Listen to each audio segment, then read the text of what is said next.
Welcome to ClayShareCon 2026, day 4, and we are cruising into the afternoon session. It's kind of downhill to the although it should be up because of the giveaway, so I think we should still be going up. I hope you enjoyed that fabulous demo from Malin we did. Now that's a recorded session, and you can go back and watch it. You can find her transfers and templates and stencils and everything at plumislandtransfers.com. So I just wanted to share that, and she does have a discount automatically applied, so you don't have to do anything. Just go save, buy some cute decals and transfers and put them on your pottery. All right, we have a treat right now. We have Lauren from the Pottery Toolkit, and she is going to show us how to use this fabulous form cover that they have to make a textured pasta bowl. Now, you've seen me use the Pottery Toolkit's forms before. I have these two here, and I love them. And I went to grab a piece to share with you, and guess what? I don't have any because everyone I have made, I have sold.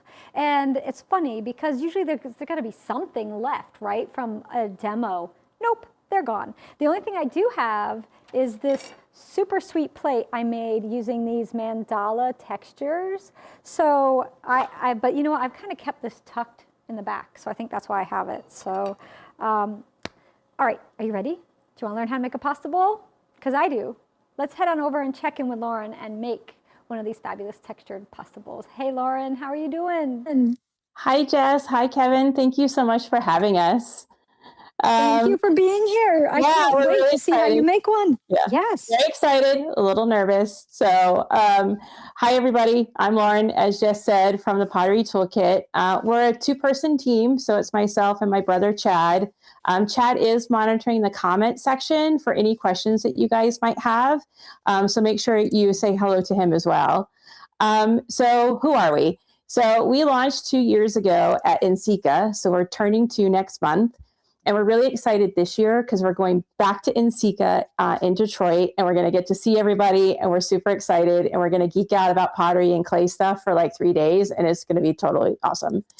The added little bonus this year at NCECA, which we just figured out, is our booth neighbor is Clayscapes. So we're getting to hang out with Drew. Yeah, we got to hang out with Drew like all weekend. So it's going to be super fun.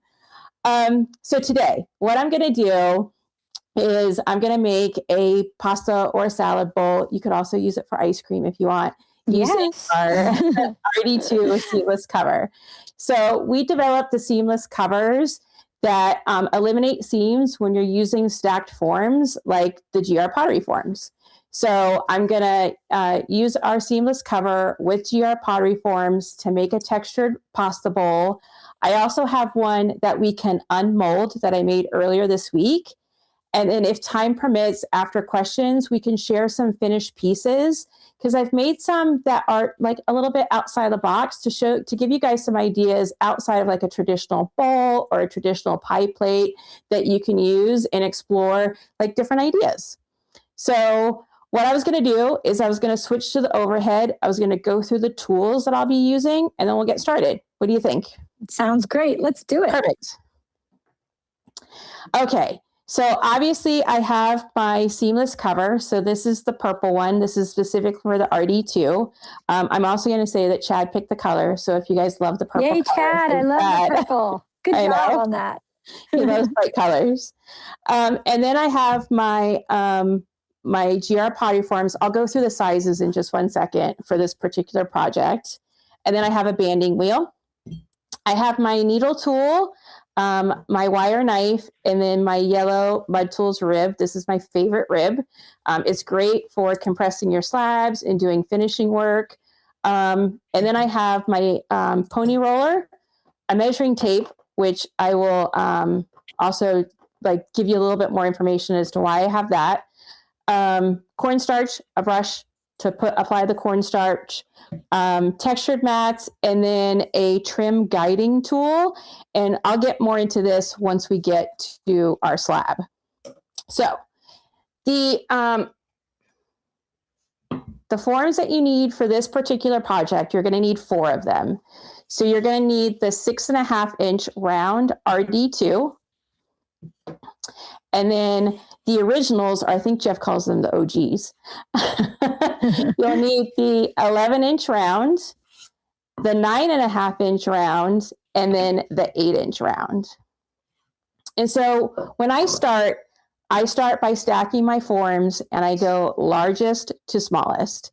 And when I'm using a banding wheel, I like to center this base one as much as possible because this is going to help when we are doing our trimming. And then I just stack up my 9.5 inch, oops, and then my 8 inch, and then the 6.5 inch. And you want to line these up as best you can. Sometimes they won't fit, completely flush, which is fine. I actually just took advantage of Jeff's second sale, and this set here I got through his second sale. And there's just some slight deviations here on the side, which is fine, because when you put your seamless cover, it will then smooth out those sides and it won't show through to your pot. That's awesome. You can save on the forms because nobody's going to see. Yep. And if you live like in a high moisture environment like I do, I live down in Atlanta and it's just humid all the time. It also kind of protects your forms from any extra moisture getting in outside of just the clay too. And then when you put on this particular seamless cover, you do want to line up and just kind of feel your edges just to make sure that it's lining up against that bottom form evenly. Because of this dome shape, it can slide around a little bit. So you just want to set it up a little bit for you. So we have that set. And earlier I mentioned the measuring tape, and the reason why it's a good idea at this stage, especially if this is the first time you are using this particular set for this particular project, to measure from end to end across the middle, because this is going to tell you how big your slab needs to be at minimum. So we need just under like 14 inches.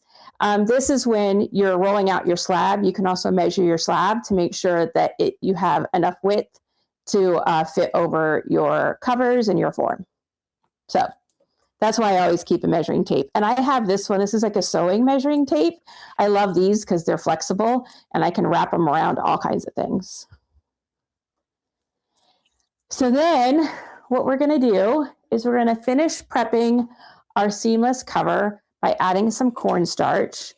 That way we'll have everything prepped from the forms and the cover, and then we can work on our slab. And this is like one of my favorite things. I'm such a dork, is because I like to, I like watching, like putting the cornstarch on my seamless cover. And I just love how it kind of like falls down. I'm like painting with cornstarch, I feel like it's meditative and relaxing doing it. It is. It's funny because I remember last year watching Alex, and she was like, "Oh my God, we should be like the cornstarch festival." Everybody is always like, apply cornstarch as a release. It's a great release, and it really just disappears. So it's great. Yes. Yeah. And I think they don't call it cornstarch overseas. I think it's corn flour, maybe. I'm not sure. I don't know what they call it over there. Yeah. Somebody over there will know. And what do you all call it? I think it's corn flour in the UK, maybe over in Europe. I'm not sure. Anyway, so what I'm going to do is I'm going to set this aside so that we can work on our slab. Ooh. The Shimpo banding wheels are so heavy. They're awesome. Okay. So I prepared a slab earlier today. Let me get it. I have it all wrapped up in plastic to keep it nice and moist. Here we go. Just make sure that's in a good spot for you guys to see. Okay. Okay. So I rolled out my slab earlier today, and I've already smoothed and compressed it out on both sides just as a time saver. And so what we're going to do is we're going to apply our texture. So today I'm going to be using our Petal Prism design, and this is a 12-inch square mat. And what I do is I will flip it over and I'll place it on my slab. And what I like to do is I like to anchor my textured mat using my non-dominant hand. So this is my left hand because I'm a righty. And then what I do is I come in and I secure my edges. This kind of helps preventing any movement that your texture mat might do as you're rolling in your pony roller. And I do this kind of apply even pressure in multiple directions, just so you can get a good impression of your texture into your slab. The other thing I was thinking about earlier today is we get a lot of questions regarding whether or not you should use cornstarch on your slab before you use your textured mat. And my recommendation is no. And the reason is that when you put that cornstarch on your slab, it's creating that release, right? And so when you put your textured mat down, it can tend to move, right? Because there's nothing for that texture mat to grab onto. So, and I'm speaking from experience because I've done this. And so I've done it before. And then as I am using my pony roller to apply that pressure, what happens is the mat slightly moves or shifts. And when you pull back your mat, it kind of looks blurry or like a double exposure from like cameras back in the day when we used to have film. And then this is like my favorite thing. I'm such a sucker for a peel and reveal. I love a good peel and reveal. It never gets old. It never does. I watch them on Instagram all the time. And then you can also double check, right? You can start to peel. And if for some reason your texture didn't really get a good impression, you can just flip it back down, similar to like an underglaze transfer. And you can just peel it back. Check that out. Oh my God, it's so pretty. Beautiful. I know. And then every time, right? Oh my God, that's so good. Like every time you see it, like you haven't seen it already so many times, but still it doesn't matter. It's so great. I know. And I, like most of the Clayshare family, am a sucker for texture, especially on any type of hand-built piece. And, you always want to do your release of your mat, right? Or I'm sorry, not your mat, but your slab. Okay. So this thing. This is, I call it a trimming like guide. I don't know the actual name. I got a set of these on Amazon, and they come in varying sizes, and this is the largest one.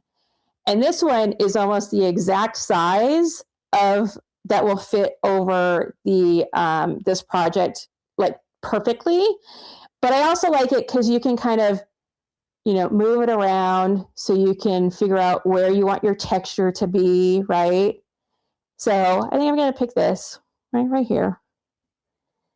The other thing is I'm actually not going to go up to this edge completely. I'm going to come out a little bit just to give myself a little room for trimming versus cutting it directly. Because if I cut it directly, you're going to have to put it on here exactly.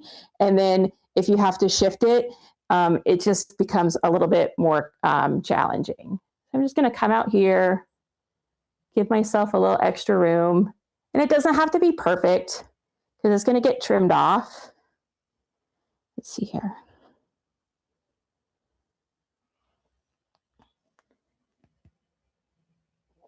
Do like this.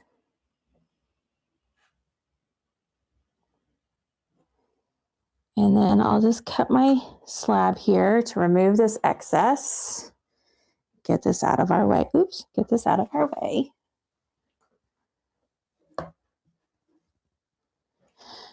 And then I'll remove this little trimming guide.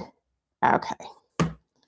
So now I'm going to shift this over and move our forms back so that we can start forming our bowl.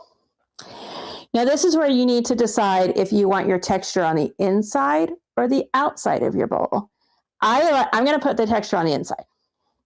So to do that, I'm going to have to take my slab and I'm going to have to flip the slab over so that the texture is facing the inside of our forms, right? Now, I'm just going to slowly take my hands and press from the top going down using small turns from my banding wheel to kind of assist. And I'm going to work my way all the way down to the edge of our forms. And you can see it kind of folds up, and that's fine. You know, these kind of these shapes have a tendency to create these waves in your clay sometimes, and it's fine because we will, once we trim that off, we'll be able to form this again and get a nice clean bowl. Okay. So Lauren, there was a question, your circle guide that you had, you said you got that on Amazon? Yeah, and I got them on Amazon. I don't know the name of them. I'll definitely double check, and then we can post it somewhere. Okay. I think were they for sewing, for clay? I think they're just for clay. They're for clay. Yeah. Okay. Yeah, there's a whole bunch of them. I think there's like 10 or 15 in the entire set. Oh, okay. Yeah. And I like them because you can see through them, obviously, so you can cut, but there's a bunch of different sizes. I can't remember what I was searching for. I think I found some. Did you find them? Stobach DIY pottery tools. It's $25 for a whole bunch of them. So, there's a wooden concentric circle cutting guide. There's a whole bunch of them. Yeah. 11 piece. There's a mess of them. I will get them and share the link. Yeah. Perfect. I think it's one of those things where I just happened to come across them on Amazon. I was like, okay, yeah, I'll try them. And they're great for these type of projects. You know, that was great. Yes. Because you have all the complementary sizes. So you can kind of create your own press molds too out of them if you'd like. Yes, that is what I think. Like, these little helpers are so great. Yeah. Okay. So now we have to trim. So I'm going to move this and flip our view a little bit so that you guys can see this a little bit better. Can you see this a little bit better? Yeah, we can see that. Okay, good. So to trim off this excess clay, I use a wire knife. I know a lot of people asked last year where I got this. And this is the Van Gilder wire knife, aluminum wire knife. Is that where that's from? I have one, and I don't know where I got it from. Yeah, I got it from my local pottery supplier a couple of years ago, and I absolutely love it because it fits in your hand really nicely, and it does great on these type of projects. So what I do is I just pull that wire through, and then I'm putting the bottom of it on the bottom of our forms. Let's see here, make sure I've got that done. Let's see. And then I use that as a guide. So I press it up against the forms, and this is where centering my forms in the beginning helps, because now I can just move this. And sometimes you might, like if you have your clay and it's a little bit like long, you can just, cut it off, like bring it down and cut it off. And then you can go right back and you can just continue to trim this excess clay off. And I do kind of apply a upward pressure motion, so it's easier to keep that pressure against those forms.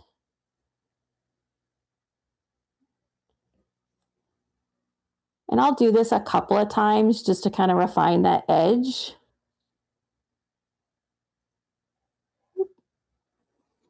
And this is also a good time where you can, again, compress that edge, really shape out that bowl. And you can see, I still have a little bit of a rough edge. Now, if you don't have this, you can definitely use your wire tool, or I'm sorry, your needle tool. I like this one from Kemper. It's a fine like needle versus the standard one that comes in the standard kit, just because it's a little thinner. I find that the one that comes in the standard kit can sometimes drag through your clay, and it creates like clay, it bunches the clay, whereas this one, it's a little bit of a finer needle, and therefore it does a little bit better at cutting. You can just do this. And it just cleans up that edge, right? And I'll compress that edge a little bit again.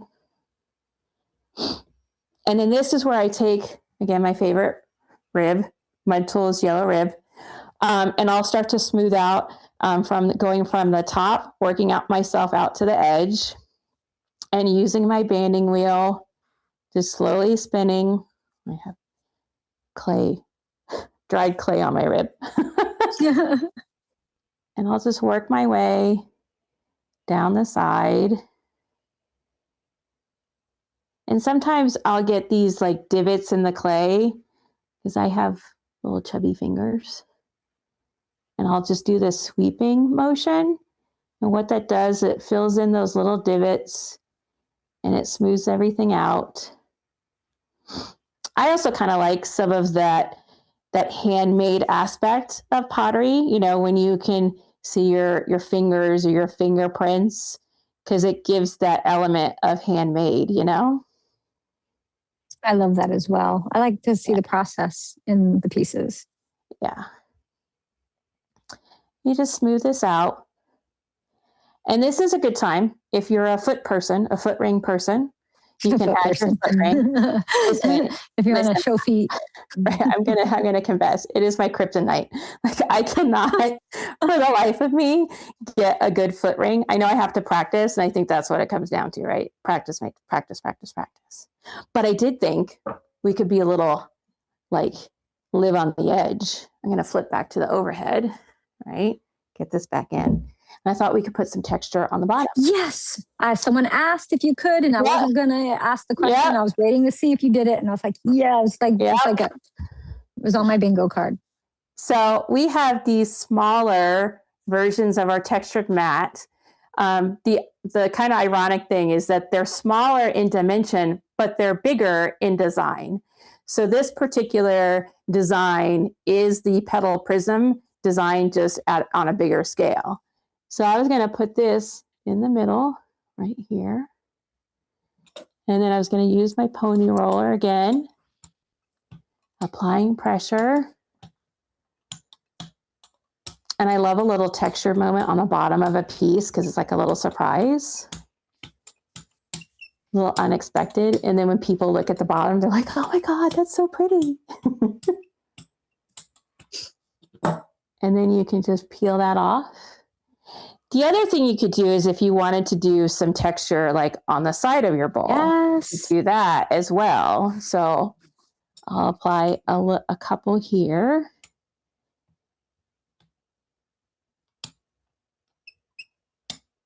Just to give you guys an idea. And I'm going to go to the opposite side. I did this once and I didn't plot out my space. So it was a little uneven, but that's fine. It's handmade, right? And then I'll do one in the middle here.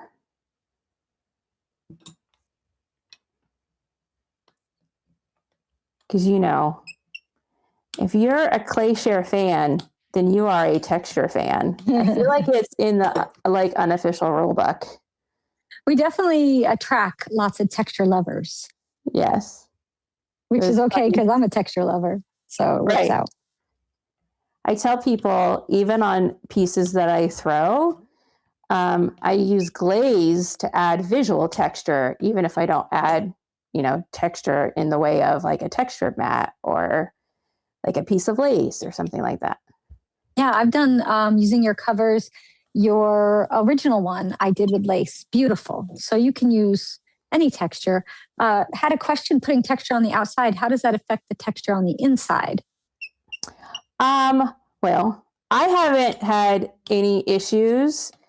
You do have to kind of keep in mind your pressure, right? So the more that you roll or add pressure, then it can impact the interior of your texture.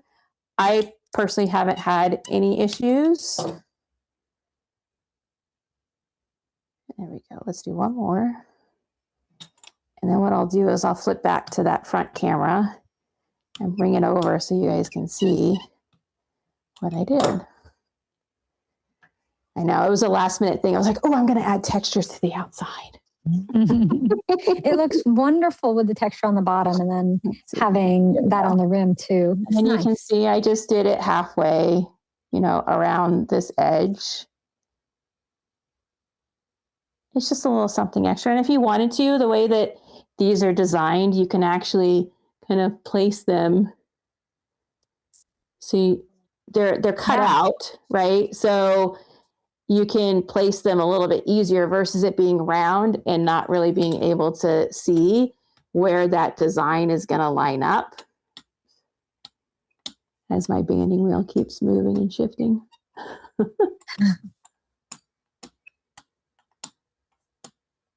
Right, and then you can just peel that back, just like that. And you've made a bowl. Lovely. Yeah, and you can fill it with all the ice cream that you want. So you have other you have other seamless covers. Do you have a couple different sizes? So yes. If folks want more other ones, they can check that out at thepotterytoolkit.com. Yep. So we have 3 in total. So we have the original one, which is the kind of like a pie plate shape. And then we have one that's a little smaller that's kind of perfect for a ramen bowl or an individual bowl. And then we have this one. This is our RD2 version. This is kind of the classic rounded bottom bowl. We had a lot of folks who requested this particular size and shape. This was like our first one in the RD2 space. And from here, like once you've made it, now you're just going to let it dry, right?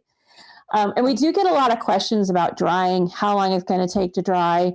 And just like with anything pottery related, there's all these, what ifs or all these, elements of like where you live, what your environment is like.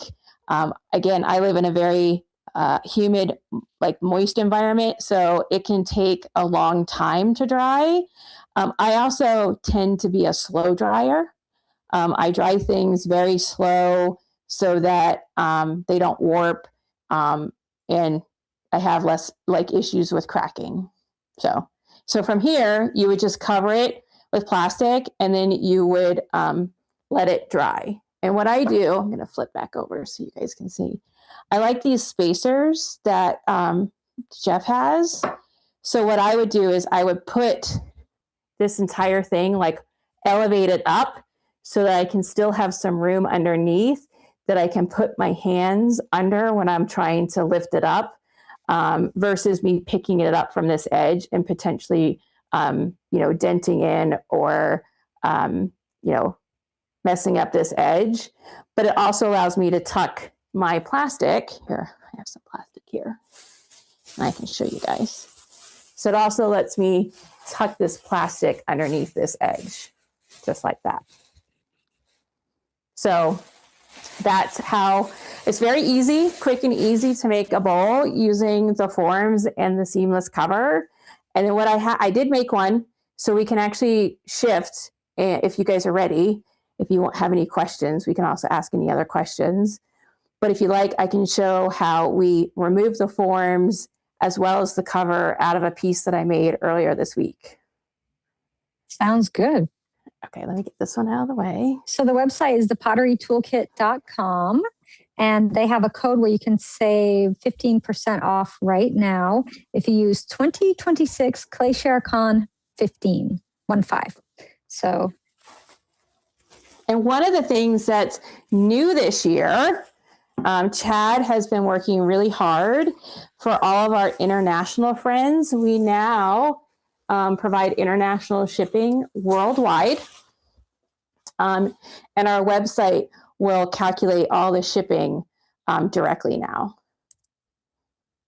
That's wonderful. So, yay! Yeah, because we've had a lot of people who from last year who asked, if we shipped outside the United States. So this bowl I made on Thursday. I have been drying it. It's a little on the wet side, but that's okay. We're still going to do it. So what I'm going to do is I'm going to use a wear board. I'm going to place the wear board on the bottom of the bowl or the top, kind of depends on which way you look at it. The one thing that I want to kind of heed caution here is there's 4 forms and there's a lot of clay. So that it is going to be a little bit heavier than what you're used to if you've used our 9.5 and 11 inch. So you really want to make sure you have good stability. So what I do is I'm going to pull the forms out from underneath my banding wheel, and I'm going to brace the bottom with my left hand. I'm going to be in the middle as much as I can, and then place my right hand on top so that I have a good, again, balance and stability. I'm going to do a quick flip, and then I move my left hand down, grab that wear board, and then we can put it right back up onto our banding wheel.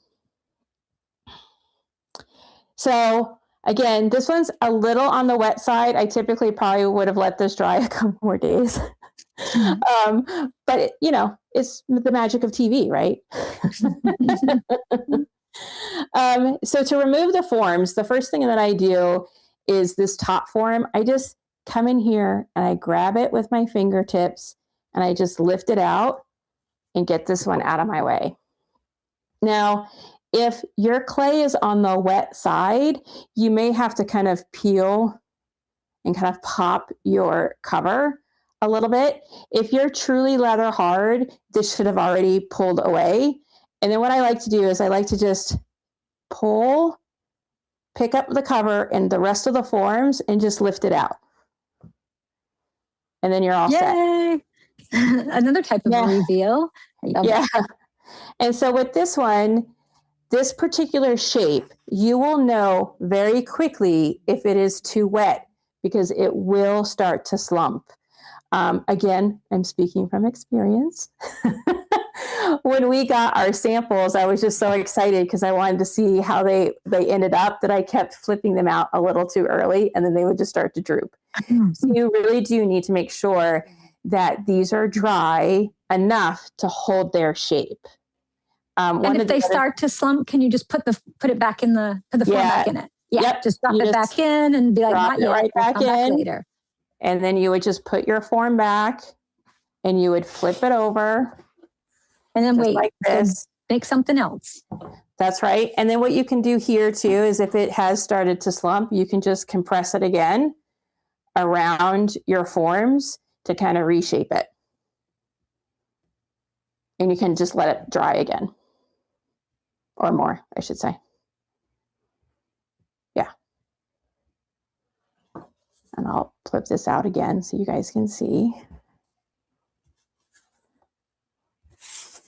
Because I think I also, when I started to flip these the first time, I was so used to just having 2 stacks of forms. I didn't really think about the weight of the 4 forms stacked together.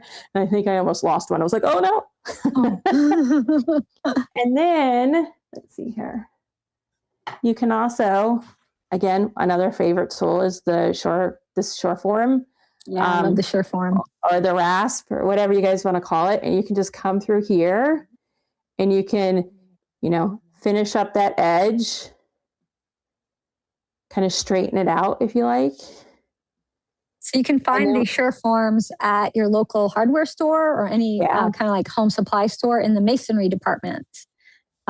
They have them there and they're not as expensive as the pottery tool versions. Not the pottery tool kit, but like the pottery. Yeah. There's pottery companies sell them and they charge more than they do for masonry companies. So go to your hardware store. I've had this one, I think, at least 20 years, y'all. Oh, same. I bought one years and years ago, and it's great. I mean, I think mine might have a little bit of rust or something, but it's good. Still goes. Mine is rusted on the inside. Yeah. I've never changed out my blade. I find I do have the pottery version ones, and I find that they're actually too sharp, if that makes sense. Yeah. And it's this one I find easier because it also has the handle. The handle is so nice. I've shared that on my Instagram and tagged Stanley Tools who makes it, and they shared it. So Stanley's nice. Hey, but yet they didn't send me any more. So I'm like, hey guys, send me some. I'll give them away because I got one. I could give them. But they were like, oh yeah, this crazy potter. They're using our masonry tools. Yay them. So. Yeah. And then once I've used my shore form, I'm actually kind of like Kathy Skaggs. I heard her earlier today, where I usually clean up my edge with just one of the standard, yellow sponges with water. But I do mine at bone dry. It's one of those things because I teach at the local community art studio once a week. And I always tell my students, I'm like, do as I say, not as I do. That's right. Because when you're wiping back stuff on bone dry pieces, you're incorporating water, which then you run like a higher risk of things cracking. I don't listen to my own rules, and I always wait till everything's either truly leather hard, a little beyond leather hard, or even bone dry. Kind of depends on if I forget about the piece that's drying. Right. And then you can just use your sponge. I also like doing the taco effect. That's I like me a taco. Sponge taco time. And then you just kind of, place it around that edge so you can round out both that inside and the outside of your rim a little bit. I'm sorry, did you have a question, Jess? No. Folks are saying sometimes they don't find them. They're in the sheetrock area. If you ask for a Stanley Shore form, they'll tell you where it is. Our sheetrock masonry all is one area at our hardware stores. So I found mine, I think, in the tool section, where they have all the screwdrivers and the drills and everything. Yeah. Yeah. So I guess it just depends where I suppose every store puts them wherever they feel like. But if you ask for it, they'll know what you're talking about. So they like to ask you, what projects are you making? That's what I get when I go to the home supply store and I ask for a list of things. And they're like, what you making, little lady? And I'm like, you would not be as impressed as you think. Right. I know. Like I'm making a lidded casserole. And they look at you like, what? Like, wait, what? Right. One of the other things that I wanted to share too is, we all have, you don't necessarily need a banding wheel for this project, right? And I love my shim. I still call it a shimpo, even though it says Nidec. I'm of the shimpo generation. Shimpo. And they are the Rolls Royce of banding wheels, right? But they're also an investment, and not everybody has that spare change to invest on a shimpo wheel. Definitely worth it. There are other ones. I actually just found one, ironically, from watching a cooking show. Because it was their recommended cake baking banding wheel. And this is aluminum. It's called a Teco. And it's super smooth. Here, let me go sit here thinking that you guys can see. So this is a Teco, which I know they make great. ATECO. Yeah, they make cutters. They make great cookie cutters. Yeah, and this is their aluminum cake decorating turntable. It is so smooth, guys. It is so, because I also have other versions that I've gotten from Amazon, and it has a little bit, it doesn't turn as consistently. And this is the aluminum one, so it's very lightweight. It is super lightweight. The other thing is it comes with this little pad, if you will. So it gives you a little bit of a nice resist where you put something on it. And this one was about $60.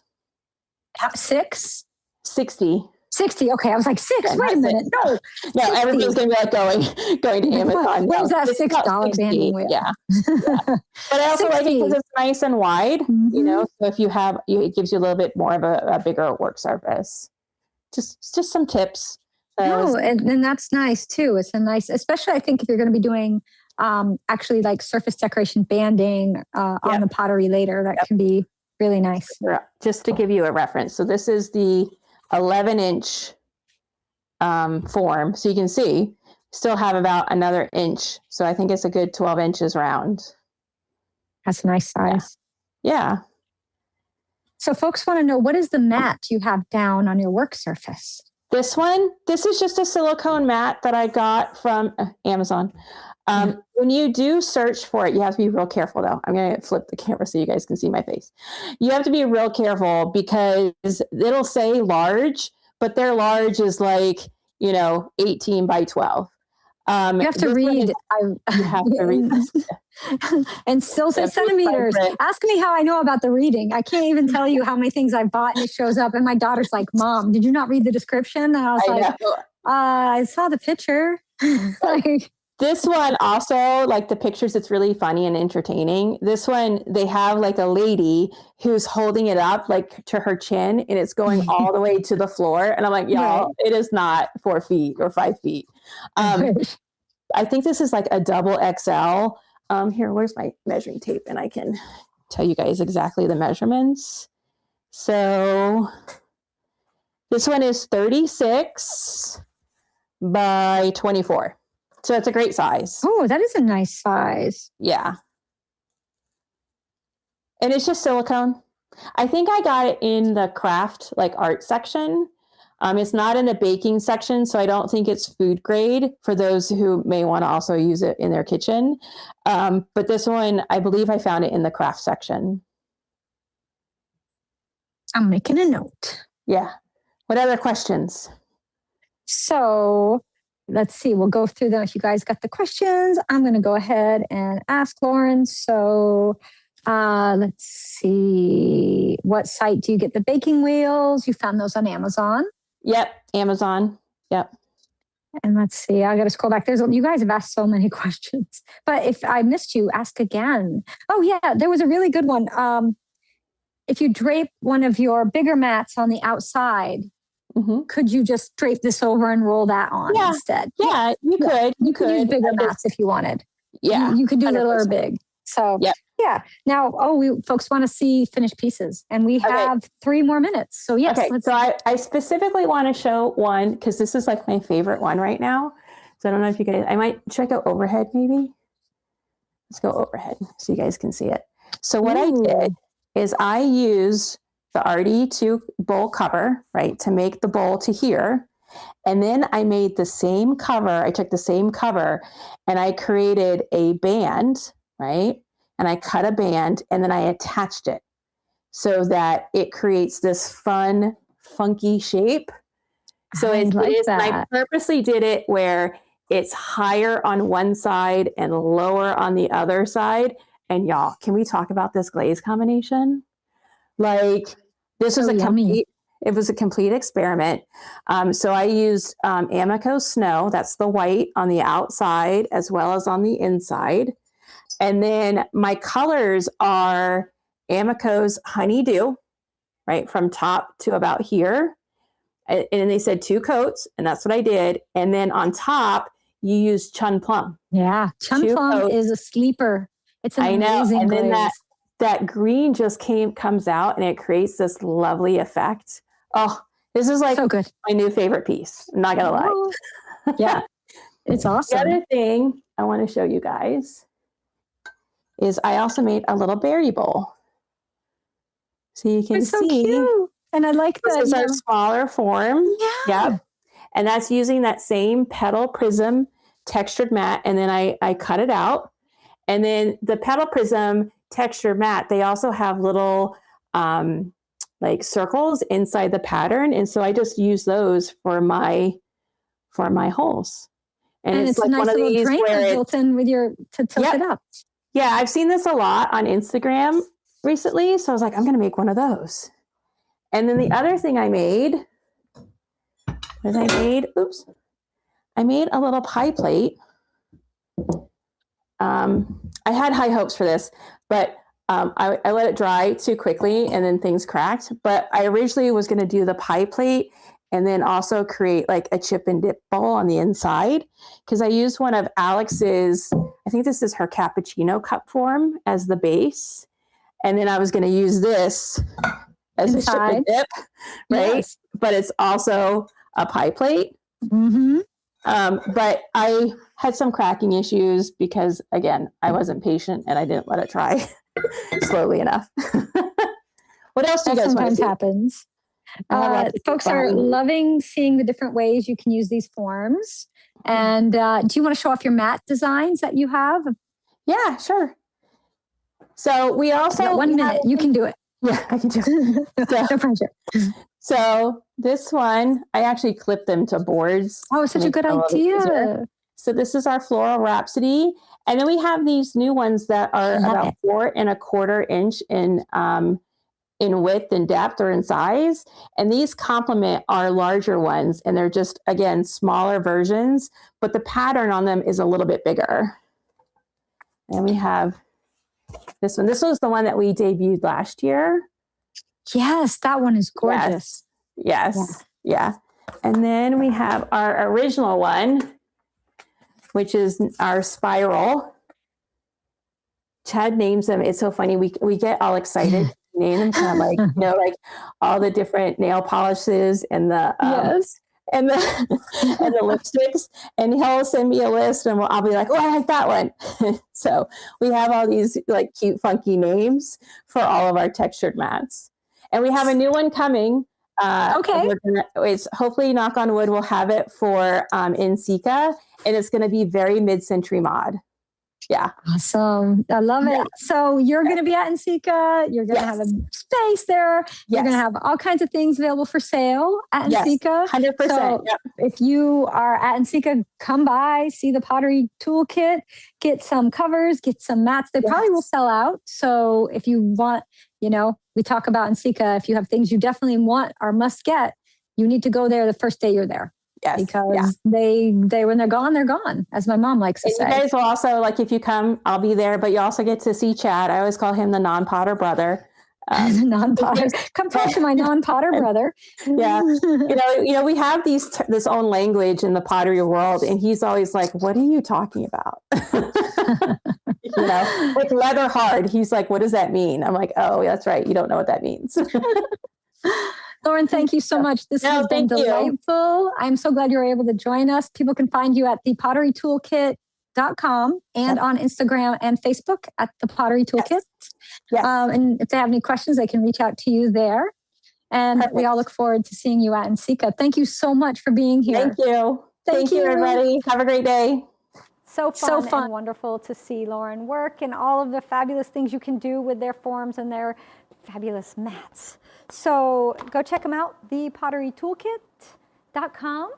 You won't regret it. I have made a deep dish pie plate with this one. And again, everything's gone. And if you are someone who bought one of my pieces like this, chime in and say, "Oh, I got that." Because I don't remember who got what. I'm sorry. I try to remember. I remember pieces. I can remember a pottery mug I made 20 years ago.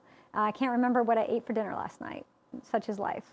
All right, so we're going to have a little break, like 10 minutes, and then we're going to be switching over, and we have Shauna and Ernest from Coal Mountain Pottery joining us. So come back and check that out.